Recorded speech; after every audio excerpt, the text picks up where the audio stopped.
Muy buenas noches, amigos y amigas. Bienvenidos una vez más a un encuentro con Jordi. Agradecidos de todos los comentarios que hemos recibido de parte de ustedes, tanto fuera como dentro del país, sobre el programa. Y eso nos obliga a hacer un compromiso de que cada entrega sea con la calidad que ustedes merecen. Para esta noche tenemos en testimonios la vida de una mujer que ha cuestionado la parte del entorno, de la manera de nuestra sociedad. Y ha sabido darle muchas de las puntualizaciones que necesitamos. Nos referimos a Elaine Félix. Vamos a conocer un poco más de la vida, el pensamiento, el criterio, el objetivo de la vida de esta gran mujer, esta gran dominicana, que es Elaine Félix.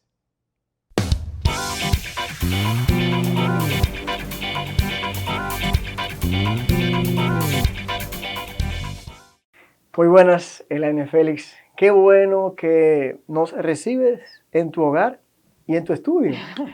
Yo creo que es el sueño de mucha gente que está en los medios de comunicación, lo que estamos viendo aquí. Sí, bueno, fue un sueño, ¿qué te digo? Pensado, muy elaborado por mucho tiempo. Y por lo menos ya podemos decir que lo logramos. Y eso es compartible. Cuando lo necesites, aquí está tu orden. Gracias. Elaine, yo creo mucho en la parte del destino, en la parte de las energías. Nada demostrable, simplemente una creencia personal, que no pretendo invocarla para que cada quien la asuma. Y lo digo por lo siguiente. ¿Quién es Elaine Félix?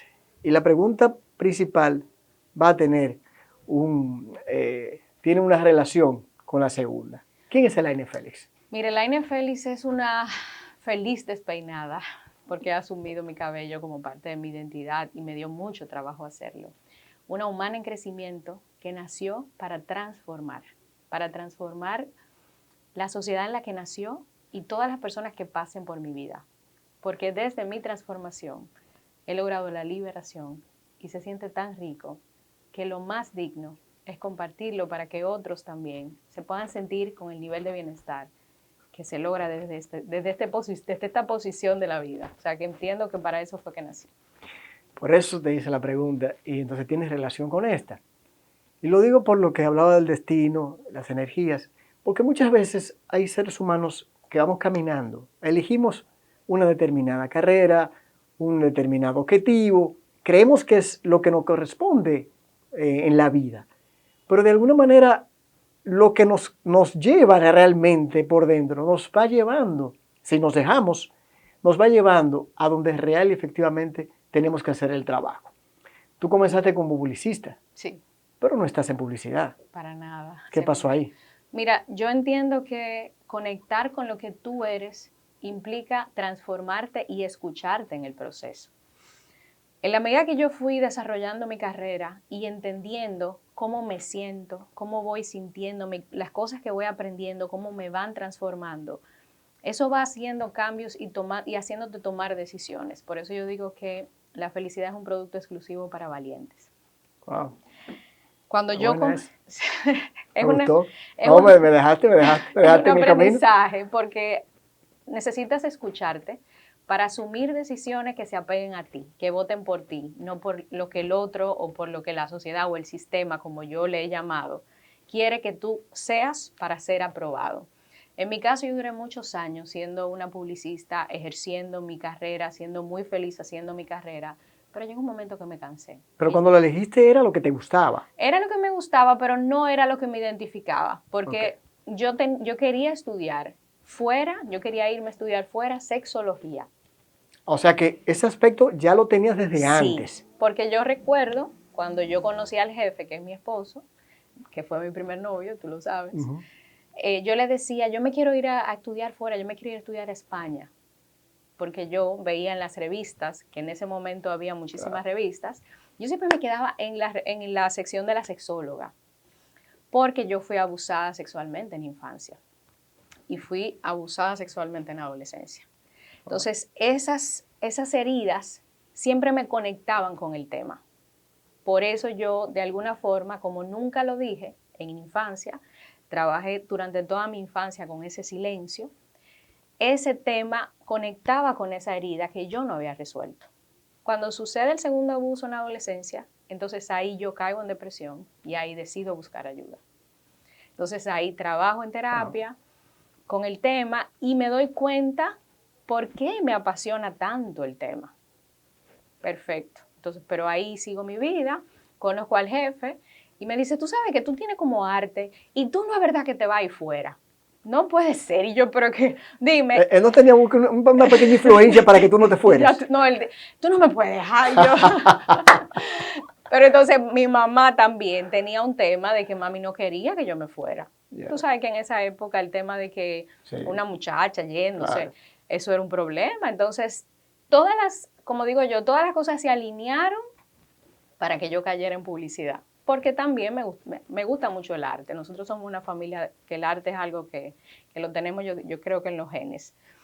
Una de las cosas que me convenció es precisamente que en publicidad yo no tenía matemática, que siempre ha sido mi gran miedo. O sea, no me llevo bien precisamente por el arte.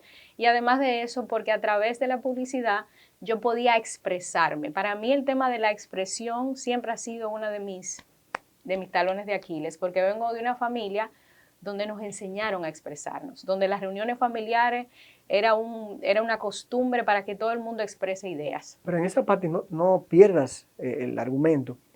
Cuando te dan esa situación en tu vida, no poder hablarlo, debe haber sido muy difícil. Muy difícil. Y qué bueno, no sé, quizás no los contarás ahora, que eso no te causara rabia, no te diera con mucha, quizás un cambio en tu vida, de que tú pudieses culpar a mucha gente en vez de culpar a quienes fueron tus victimarios.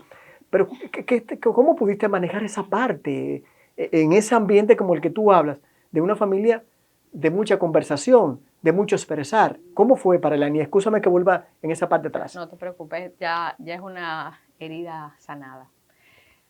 Y ya la puedo hablar sin dolor, porque eso es parte del proceso que te ayuda mucho la terapia. Mira, en el caso particular de la infancia, una de las situaciones más difíciles del abuso es que el maltratador te hace sentir culpable de. Es cierto. Como te hace sentir culpable de, tú no lo dices porque tú no reaccionaste, precisamente porque utiliza la manipulación, todos los recursos para que un niño, y yo en el caso tenía 8 o 9 años, no reaccione. Es como tú tener a una presa. La culpa que tú tienes porque no lo dijiste, eso te hace sentir todavía peor, porque tú te sientes parte de y no entiendes qué es lo que está pasando, que ese es el problema en la infancia. Claro. Entonces, cuando tú te callas, tú te estás, como quien dice, abusando otra vez, porque lo que tú estás trabajando es con algo que tú no entiendes y tú sientes que tú fuiste parte de. Eso para mí es el recuerdo más duro, porque trabajarlo sola en un momento donde yo necesitaba acompañamiento. Mi mamá siempre ha sido muy mamá. Y mi mamá siempre estuvo muy pendiente. Entonces ahí también te das cuenta cómo pasa, de qué manera. Entonces ahora que soy adulta y que lo trabajé, te das cuenta que es un crimen de oportunidad. Wow. Es una situación donde lamentablemente muchos niños y niñas están vulnerables precisamente por eso. Bueno, el punto es que quedarme con todo eso hizo que mi cerebro lo bloqueara para yo poder seguir. Y yo prácticamente lo olvidé. Hasta que en la adolescencia sucede nuevamente con un compañero de clase en el viaje de fin de curso. Y entonces ahí yo detono lo que no viví en la primera vez. Claro. Entonces ahí ya decido buscar terapia y ahí entonces tengo que trabajar. Pero ya sabiéndolo tu familia, ¿o todavía vas a terapia? Wow. No, ellos no eso no fue un tema que yo socialicé. Yeah. Eso no fue un tema que yo socialicé, yo lo manejé desde afuera porque, vuelvo y te repito, tú te sientes parte. Sí, claro. Y eso es parte de lo Y te que... responsabiliza por Sí. eso y piensa que te van a decir, pero ¿por qué lo permitiste? Exacto. Entonces, ¿Y cómo fue para tu familia luego de enterar? Luego ya de que sí bastante pudiste... duro. Bastante Quizás duro. ellos se sintieron mal por no haberlo notado. Sí, no solamente eso, sino que nosotros somos una familia sumamente unida. Claro. O sea, te estoy hablando de padres presentes, o sea, mi viejo son mi trofeo. Qué bueno, qué bueno. Con este trofeo, vámonos a ir a una pausa.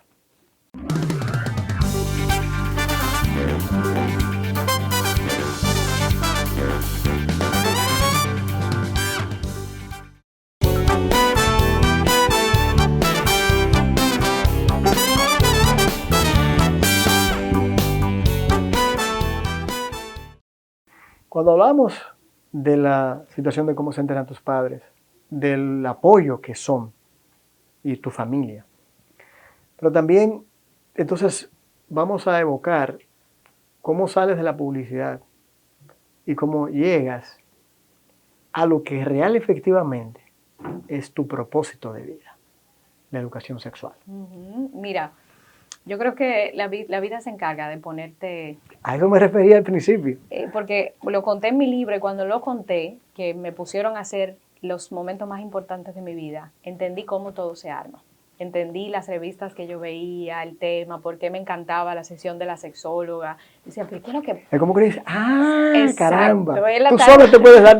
Exacto, la tarea pendiente. Bueno, el punto es que cuando nosotros ya decidimos, tenemos que tener un medio de comunicación porque trabajamos con productos farmacéuticos, trabajamos con productos que se vinculaban con la salud, pero cuando íbamos a anunciar, a publicar anuncios, a colocar, como se llama en publicidad, colocación, Claro. no encontrábamos medios que se vincularan con temas que se vincularan con salud de una forma educativa. Y los productos que trabajábamos necesitaban esa vía para poder manejar el tema de la imagen de la marca. Cuando nosotros comenzamos a investigar, ven acá, pero aquí solamente se está hablando de entretenimiento, se está hablando de moda, el tema salud como que no se está manejando. Hicimos una investigación de mercado, vámonos a la calle a ver qué es lo que la gente quiere en el tema de salud. Y sale el tema de sexualidad, uno de los temas que la gente quería. Ese tema inmediatamente me trajo muchísimas sensaciones y yo, wow, pero mira qué interesante. Y cuando le preguntamos a todos los organismos que estaban trabajando con sexualidad, nos acercamos al Fondo de Población de las Naciones Unidas, nos acercamos a Profamilia, nos acercamos a médicos que trabajan con el tema de ginecología, amigos. Aquí no hay nada que se vincule con la educación sexual.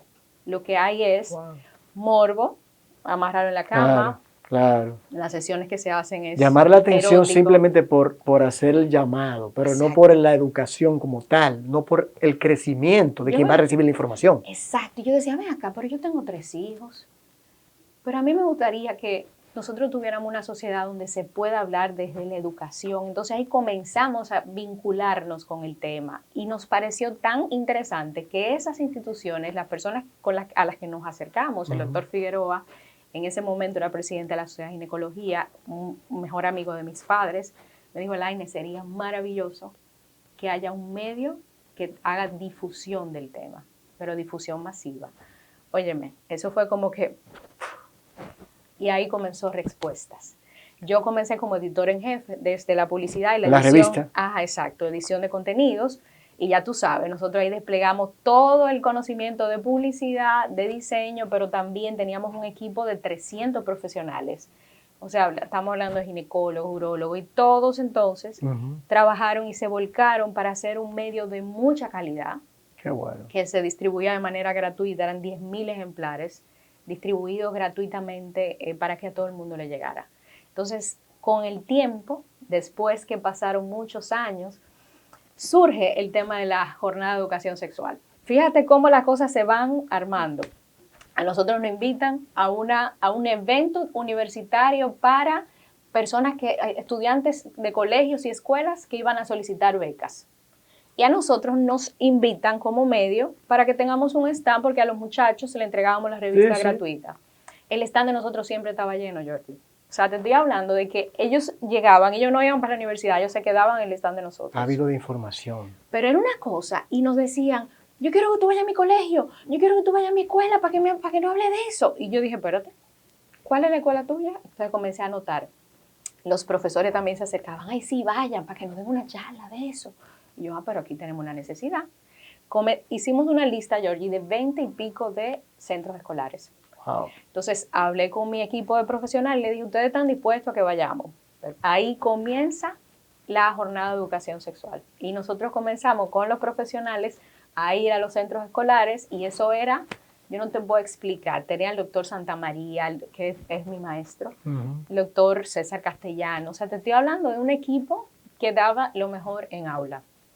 Comenzamos a trabajarlo ya de manera periódica y nos quedamos trabajando con el doctor Santamaría. El doctor Santamaría es un educador sexual, pero aparte de eso es el director del área de salud de INTEC. Oh, sí, sí. Y de alguna forma el doctor Santamaría en una de las jornadas no llega. Yo tengo todos los estudiantes al frente, estamos listos, pero el doctor no llega. Yo me comienzo a poner nerviosa y entonces llamo a INTEC y hablo con su secretaria y me dice ella, pero tú no te has enterado, el doctor le dio un preinfarto. Wow, Dios. Mira, Jordi, yo me puse blanca, porque imagínate, yo tengo ya todos los estudiantes sentados esperando y él nunca en la vida llega tarde. Claro. Me dice el jefe, tú vas a tener que hacer la conferencia. Y yo no puedo, yo no te... Y él, tú sí puedes, el doctor te pone a ti siempre a responder la pregunta y tenemos como 4 años teníamos ya. Dios mío. Jordi, yo hice mi conferencia con todo lo que él me enseñó. Eso fue increíble. O sea, lo que yo sentí, lo que sintió el público, fue una cosa que yo no te todavía yo lo recuerdo. La química, la oportunidad. A partir de ahí yo dije, yo tengo que entrenarme en esto. Jordi, y no he parado. Te puedo decir que el Fondo de Población de las Naciones Unidas y todavía el Flaxo. Sí, pero ellos fueron lo que me refirieron para una beca de un curso internacional en educación sexual integral. En Argentina. En Flaxo, Argentina. Wow. Y para mí eso fue, yo no te puedo explicar, éramos muchos profesionales de toda la región y yo era de las pocas dominicanas que estaba ahí. ¿Tú te sentías en tus aguas? No, yo ya tú sabes, en ese foro yo estaba histérica. ¿Cuál sería la diferencia cuando Elaine se gradúa de publicista a ese momento? Es que yo no te puedo explicar. O sea, es que aquello fue un requisito. Ya. Aquello fue el requisito. Y mira que me gradué en magna cum laude. Pero es que esto fue un sueño. ¿Te acuerdas de lo que empezamos a hablar? Ese era tu propósito. Y yo he dicho siempre algo, las oportunidades llegan, pero para el que no está preparado, para lo que no es su pasión, te pasa el tren. Pero para el que sí está ahí, se abre la puerta. Sin que lo esté pidiendo, pero lo ha estado trabajando. Y eso sucedió contigo. Yo de verdad que te puedo decir que yo nunca me había sentido tan plena haciendo algo. Entonces te vas afuera y... Flaxo Argentino tiene la plataforma virtual. Ah, virtual, perfecto. Es una plataforma virtual donde nos juntamos profesionales de la región en foros, o sea, es un entrenamiento bastante intenso. Para tú poder participar, tú tienes que tener requisitos, porque obviamente estamos hablando de una entidad reconocida. Muy reconocida. Claro. Entonces, a partir de ahí te estoy hablando de un antes y un después. Wow. A partir de ahí yo comienzo a involucrarme con los maestros que me refieren a entrenamientos que se dan en Colombia y ahí entonces comienzo ya a meterme de lleno, porque yo decía es que aquí no tengo educación sexual. Porque tú eres educadora, no psicóloga. No. Porque mucha gente hace la confusión y tú siempre lo has aclarado. Siempre lo he aclarado. Nunca, y sobre todo que en el entrenamiento de educación sexual nos educan para trabajar de manera multidisciplinaria. Quiere decir, yo tengo un enfoque de disminuir cifras a través de la promoción de contenidos de educación sexual comunitario y en aula. Quiere decir, mi trabajo es referir. Claro. Ginecólogos, multidisciplinarios, un equipo de gente que se van a tú compones una parte de un instrumento que compone toda una pieza. Exacto. Cuando yo voy a las escuelas, yo tengo que investigar cuáles son los centros de salud que están cerca para referir a los estudiantes a dónde van a ir. Que sea puntual. Claro, pero entonces el problema es que como en el país no hay educación sexual, la gente cree que esto es sexología, que esto es terapia, que esto es psicología. Pero no podemos exigirle a la gente que entienda algo que es una deuda política. Claro. Porque República Dominicana lamentablemente tiene las cifras que tiene por eso. Luego de la pausa, vamos a seguir adentrándonos en esa parte, en ese mundo, y también cómo hackeamos el sistema. Ya volvemos.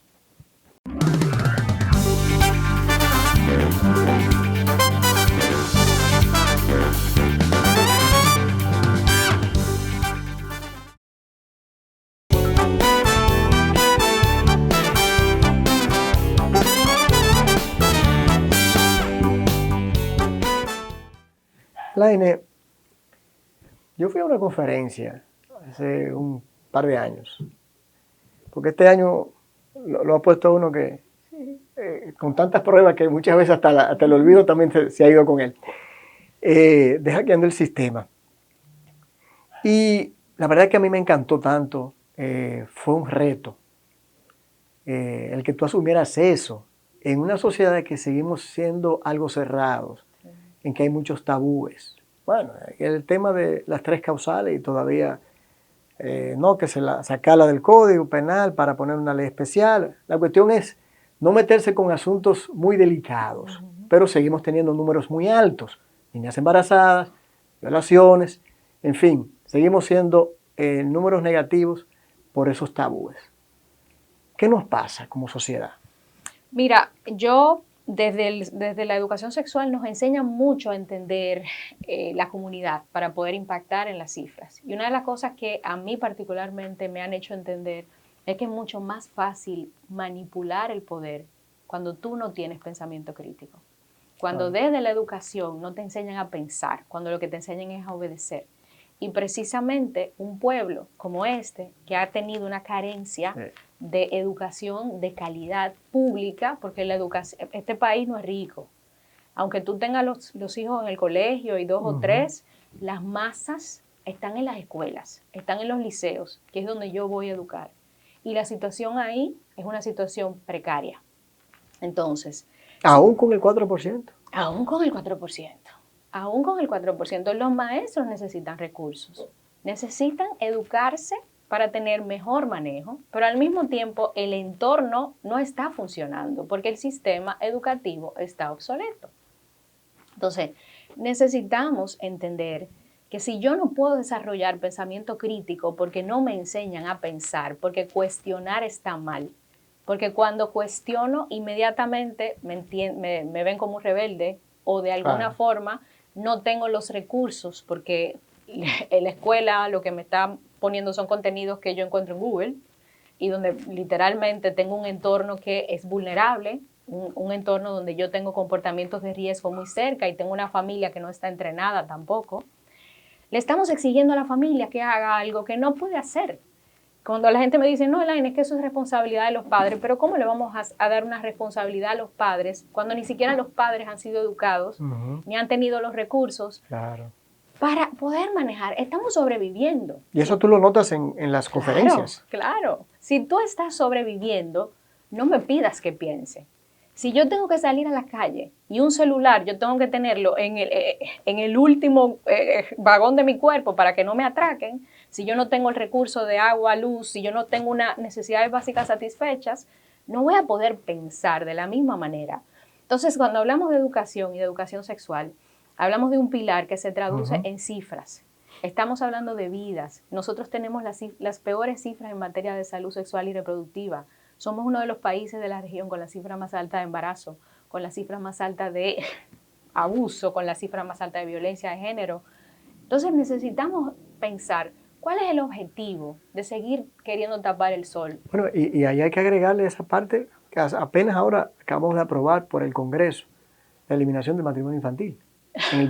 Ahora, casi a las puertas del 2021. Eso es Gracias a Dios, ¿eh? Pero es lo que te digo, entonces, al final de cuentas, ¿a quiénes le conviene la ignorancia? ¿A quiénes le conviene la ignorancia? Por eso necesitamos tener una sociedad que despierte y pueda reclamar derechos. Aquí no estamos hablando de opiniones, aquí estamos hablando de derechos humanos. Un adolescente que está teniendo relaciones sexuales necesita recibir atención, no puede suplicar o que su mamá le salga o su papá quiera. ¿Por qué? Porque parece que es más fácil luego condenar a ese adolescente y decirle, ¿y por qué tú lo hiciste? ¿Y por qué no te colocaste? ¿Y por qué? Pero yo no lo sabía, o yo no me atreví a preguntarlo. Entonces, se condena a gente como tú. que habla del tema. Sí, Y lo he notado. sí. A ti te están condenando porque abres esa caja de Pandora, que no necesariamente tiene cosas malas, sino que para esa gente es una caja de Pandora. ¿Por qué te tienen, por qué te temen? O temen al tipo de personas como tú, que en una sociedad como esta se les atribuye como una desadaptada social. Por el Porque, sistema, ¿eh? exacto, para que el sistema pueda sostener el poder, necesita de la ignorancia. Y cuando yo despierto con la información, yo no, Claro. todas las personas, porque aquí hay mucha gente, tú eres Claro, una de claro. ellas, que están despertando la conciencia colectiva, quiere decir asumir el rol de mi vida, tener el poder de yo, no depender de la aprobación de los demás, esos somos molestosos para el sistema, porque le estamos quitando poder. Porque cuando tú controlas la mente de la gente, tú lo tienes todo. Y el problema que tenemos aquí es que la ignorancia, el circo, es lo que controla la mente de la gente. Nos dan un placebo a través de la comedia, a través del dembow, a través de una serie de cosas para entretenernos de los reales problemas que tenemos como sociedad. Y eso no lo digo yo, las cifras están ahí, las cifras no son números fríos, son personas. Entonces, por eso nosotros molestamos y por eso a mucha gente no le conviene nuestra voz. Por eso entonces vino Hackeando el Sistema. Sí. Te atreviste a decir que hay que romper con esto. Hackeemos el sistema es el tema que a mí más me identifica dentro de mi tema. Cuando en Flaxo a mí me dieron los sistemas de discriminación social, esa noche yo lloré y le dije a mi profesora, yo me salgo del foro. Porque a todos los países les pedían, ¿cuáles son las políticas públicas que ustedes, nosotros trabajamos mucho con políticas Sí, públicas? claro. ¿Cuáles son las políticas públicas que tienen con el tema? Yo, básicamente, como República Dominicana, tú supiste, yo no tenía. ¿Cuáles? Y tú, no, que suyo cuánto, que. Y todos los países, estaba todo el mundo trabajando con estrategias que funcionaban en muchos casos. Cuando tú ves eso y tú te das cuenta de lo que nos falta, duele. Entonces, cuando a mí me lo plantearon, recuerdo que Raúl Mercer, profesor, dio esa clase. Eso creó en mí como que, o sea, yo entendí que nosotros como país lo tenemos los 5 sistemas de discriminación, George. Hay países que tienen 3, Wow. hay algunos que tienen 2, nosotros lo tenemos los 5. Y de una manera intensa. ¿Cuáles serían? Porque para poder dividir a una nación, lo primero que tú tienes que hacer es atentar contra su autoestima, contra su dignidad. Y eso es precisamente lo que hace el sistema. Que cuando tú estés aquí, necesitas tener un celular último modelo y un carro y una pinta para que te saluden en una heladería. Porque si no, no te consideran valioso. Cuando vemos eso y vemos el color de la piel, cómo se refleja en las oportunidades laborales de una persona, cuando vemos que de acuerdo a mis genitales yo puedo salir a la calle o no, cuando tenemos un requisito para ser humanos de primera categoría, necesitamos revisar el sistema. ¿Cuál es la mayor, hasta el día de hoy, la mayor satisfacción de Elaine? Encontrarme con adolescentes que me dicen, Elaine, yo no salí embarazada después de esa conferencia. Elaine, después de esa información, yo entendí que tenía que dejar a mi novio. Eso me hace la vida. Como madre, como esposa, ¿qué tal, Elaine? Yo estoy paga, Jordi. Yo le digo a mis hijos, ayer justamente mi hijo cumplió 15, el más chiquito. Y me dijo, mami, pero tú estás vieja, tú tienes 42. Y yo, dime, ahora que yo estoy buena. Y me dice, mami, pero yo cumplí 15 ya y yo como que la vida me ha pasado como muy rápido. Y yo, pues mira que a mí no. Debo decirte, yo me puedo morir mañana y yo me siento plena, porque no hay nada que yo haya querido hacer que no haya hecho. Y sobre todo, he producido en las personas que me han conocido lo que yo hubiese querido que alguien produjera en mí. Me he transformado en eso que yo quise haber recibido cuando yo fui abusada. Me he transformado en eso que yo hubiese querido tener cuando yo era una adolescente con mis hijos. Y trato de que el jefe me elija todas las mañanas. Y eso me ha pulido. A propósito de eso, tú decías al principio que eres un ser humano en crecimiento. ¿Lo eres desde el alma? Sí. El nivel de conciencia para mí es el éxito más grande que he logrado. Tener el nivel de conciencia de entender que lo que yo viví tuvo que haber pasado para yo convertirme en lo que soy. Qué bien. Eso me ha dado la paz me ha dado la tranquilidad de no pelear con nada, de quitarme los guantes y de abrazar la vida. Interesante. ¿Qué ha supuesto para ti y tu familia la pandemia? La pandemia ha sido un proceso bastante fuerte porque mi hija, justamente cuando comenzó la pandemia, no estaba en el país. Y eso fue duro porque el miedo y la incertidumbre nos movió el piso de que suceda algo y no esté con nosotros. Nosotros somos muy, tú sabes, Entonces son un equipo. muy tribu somos. Sí. Tenerla afuera fue difícil y traerla fue más difícil. Entonces eso, Sí, yo vi las imágenes. eso fue, ¿verdad? Aparte de eso, nosotros se nos cancelaron todos los eventos educativos, más de 40 conferencias, estábamos en plena inicio de jornada colegial, teníamos conferencias en el interior, en liceos, o sea, teníamos y todo se canceló. Nosotros nos quedamos así como que. Wow. Y eso nos hizo volvernos a reinventar.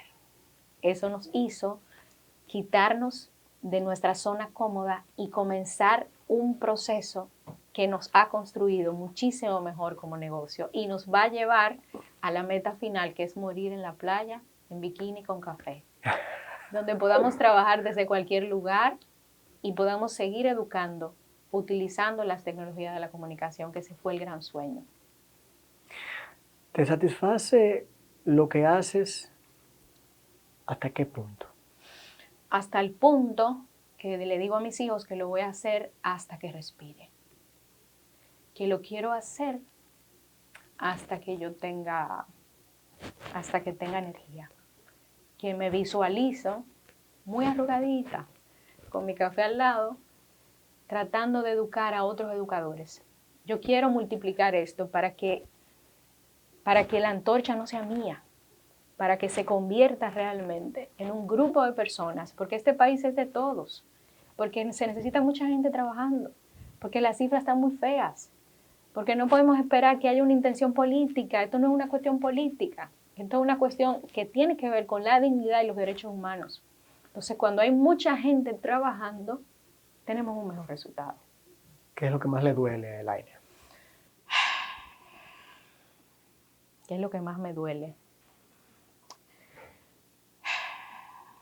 Me duele mucho saber que la realidad que nosotros vivimos como país no se conoce desde el privilegio. Y el sistema le interesa mantener el privilegio para que el desconocimiento de quienes pueden incidir desde su privilegio no se dé. Me duele que mucha gente entiende que el país está entre la Lincoln y la Churchill. Y que la realidad está, y que tú puedes opinar de la realidad de tu casa con tu airecito y tu inversor. Entonces, eso duele porque las personas que tienen incidencia, que pueden hacer algo y que tienen la información y la educación porque tuvieron acceso a irse fuera o estar en un colegio, no lo hacen porque están en una burbuja que los aleja de una realidad que influye en ellos, porque los sistemas de discriminación se ven en la calle.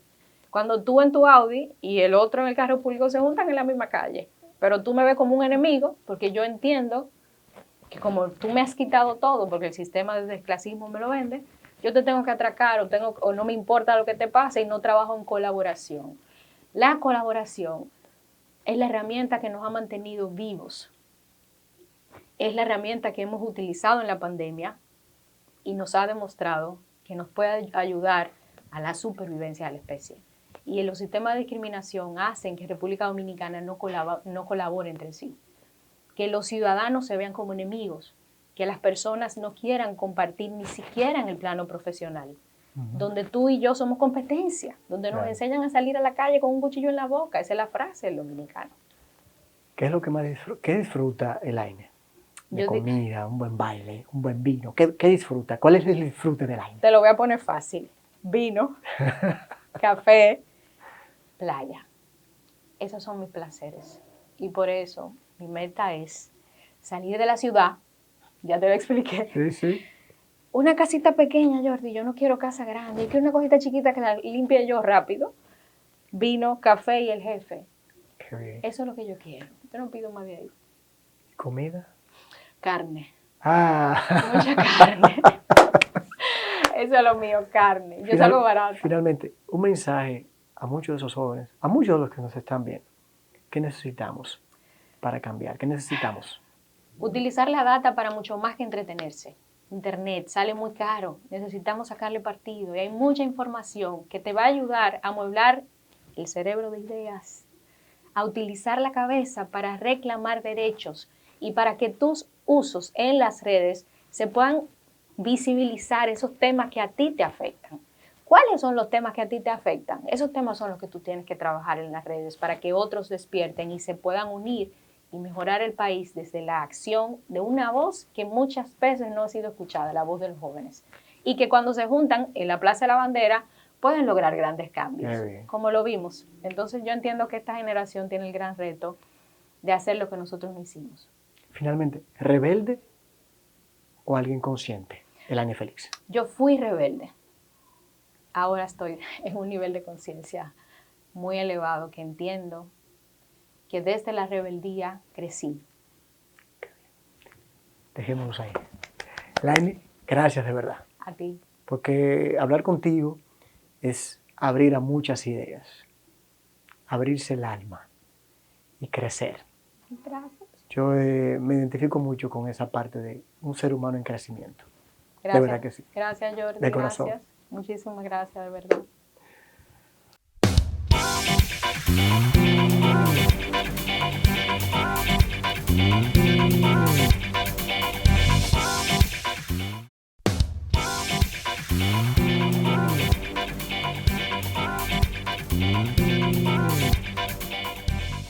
Bien, amigos, espero que la manera en la que Elaine expuso lo que muchos hemos conocido de ella y quizás algunas cosas que no sabíamos, haya cuestionado en algo lo que debemos cambiar como seres humanos. Señores, entrando ahora pensándolo bien, en la parte del comentario, quiero iniciar con un tema que me preocupa. Ya para ir finalizando este año. Y es el tema de las drogas. Hay que recordar, señores, que para los finales de la década de los 80, el fenómeno de la droga evidentemente estaba en sus raíces. Todavía República Dominicana era visto como un pequeño puente hacia Estados Unidos para la droga. Recuerden ustedes, y si no, hacerle mención, fue para esa fecha que se creó la disposición legal que aún todavía nos rige, la 5088.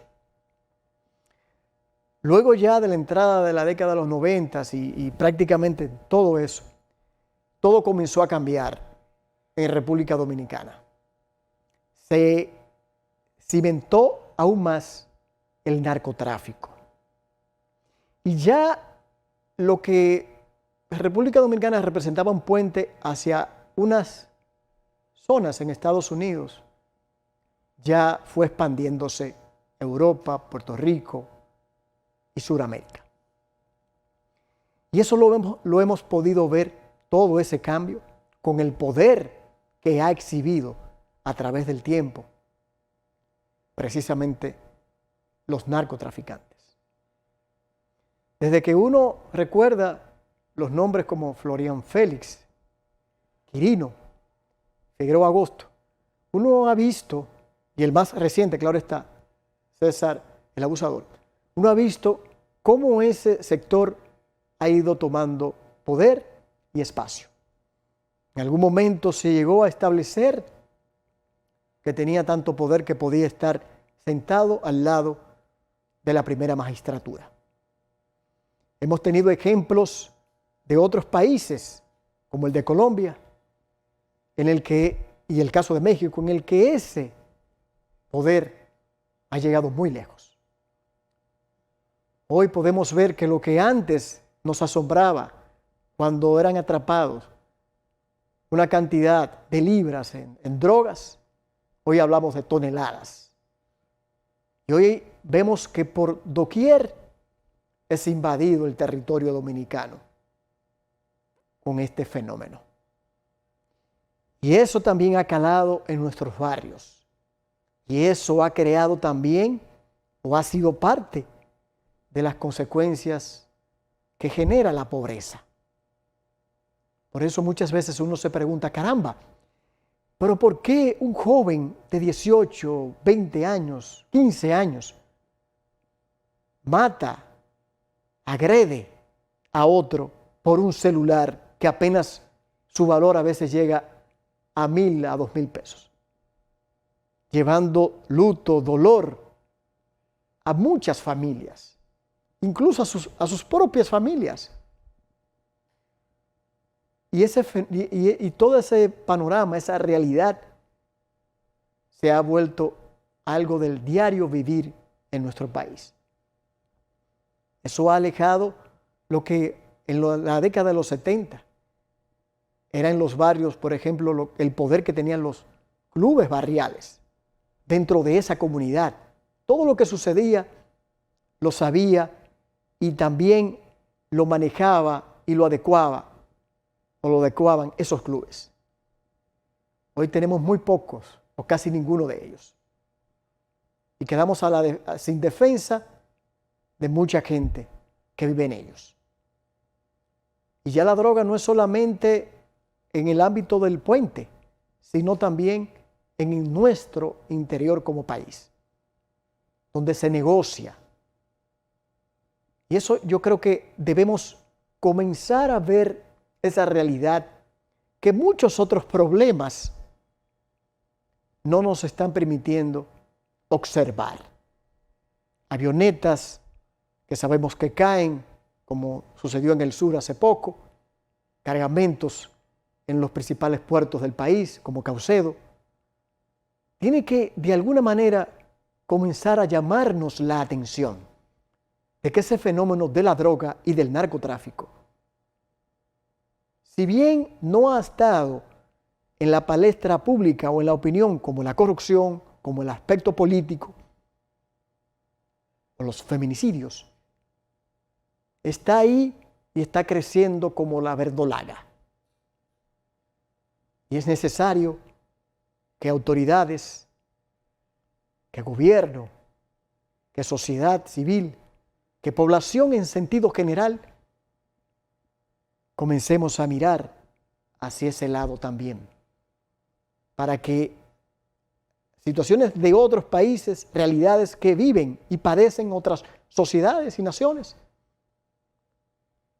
no se nos convierta a nosotros en una situación muy grave.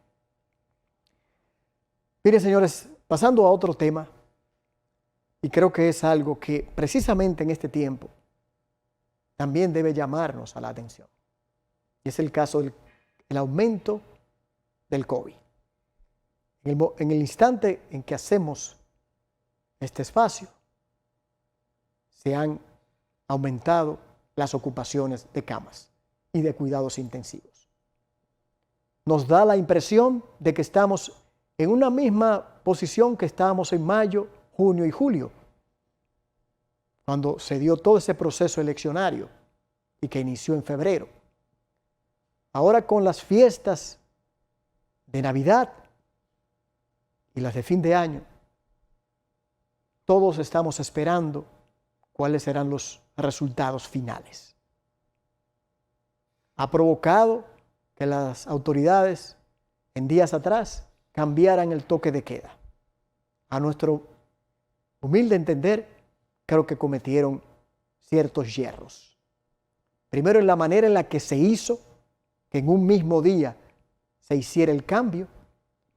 Y lo peor, que en situaciones de esta naturaleza, lo más importante es el nivel de información que usted ofrece a toda la población, que ha estado entre un sube y baja, que vemos fuera de nuestras fronteras, como en Europa, Estados Unidos, Brasil, crece de manera desproporcionada y ya se habla de un nuevo brote y también de una nueva cepa Entonces nosotros hemos sido en cierta manera bendecidos, que no estamos en la realidad de otras naciones, pero no podemos seguir jugando a la suerte. Y hay que reconocer que las pasadas y las actuales autoridades han hecho el esfuerzo. Enfermeros, médicos, paramédicos, policías.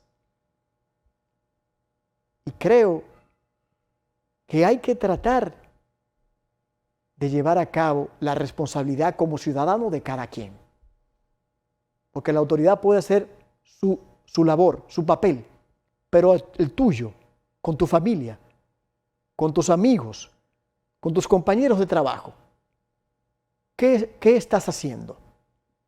¿O lo estás tomando a la ligera porque eres joven, porque piensas que no te va a dar, porque tienes vigor? Pero tú puedes ser el portador de la muerte de un familiar, de un gran amigo, de un ser querido. Entonces la responsabilidad es de todos. Y vuelvo y repito, en esa disposición de cambio, las autoridades no supieron manejar la información. Y todavía hoy se dan contradicciones entre el ministro de Salud Pública, Interior y Policía y la propia policía. Uno endilgándose papeles sin tener una confluencia hacia un objetivo. Que si las bodas se permiten, que si no, que dejen casar a los que van a la boda. En sí, la resolución nunca fue explicada detalladamente y no fue entendida ni comprendida. Y yo creo que eso no puede volver a suceder.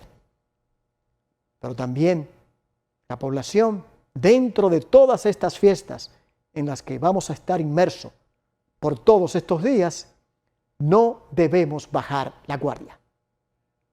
Y tenemos que pensar a quiénes afectamos si nosotros aún no lo hemos hecho. Cuidarnos para cuidar. Ese debe ser el lema en todos estos días, porque ya diciembre ha sobrepasado la cantidad de noviembre. Y tenemos que tomar mucha, pero que mucha precaución. Finalmente, señores, en esta parte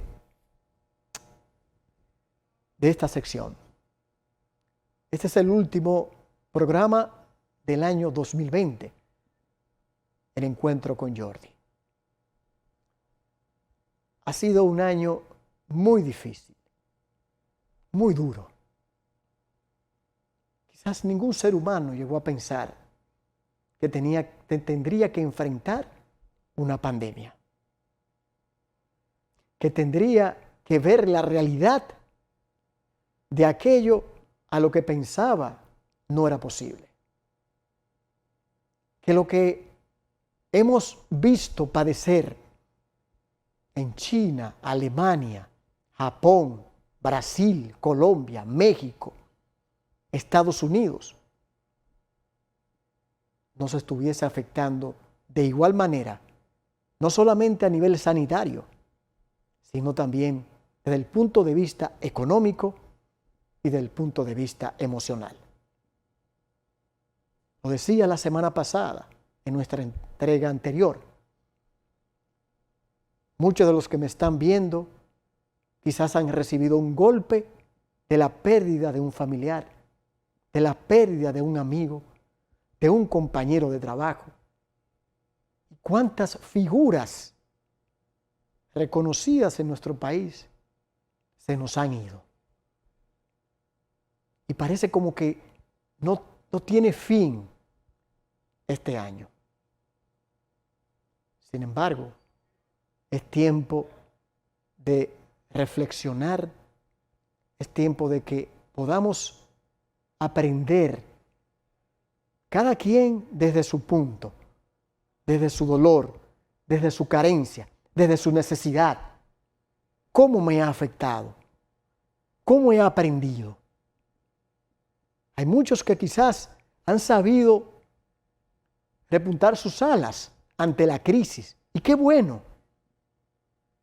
Porque no todo debe ser negativo.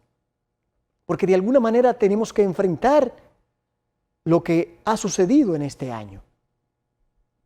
y que el año que está a las puertas, el 2021, sea de fortaleza, sea de esperanza, sea de seguimiento de decisiones. Y que de alguna manera lo que ha ocurrido y lo que continúa nos haga de alguna forma más humanos, más humildes y más sabios. Hemos aprendido que de nada nos ha servido la soberbia, que de nada nos ha servido las grandes tecnologías, el gran poder económico, si no tenemos la comprensión, la conciencia, la responsabilidad colectiva. De alguna manera, de todo lo que hemos tenido, cada quien debe sacar el mejor provecho. Lamentarnos nunca resuelve nada y nos deja en el mismo lugar. Sin embargo, si podemos abrirnos un poquito la conciencia, eso nos dará la oportunidad de crecer como seres humanos y como nación. Es necesario que comencemos a valorar lo que ha sucedido para enfrentar lo que sucederá.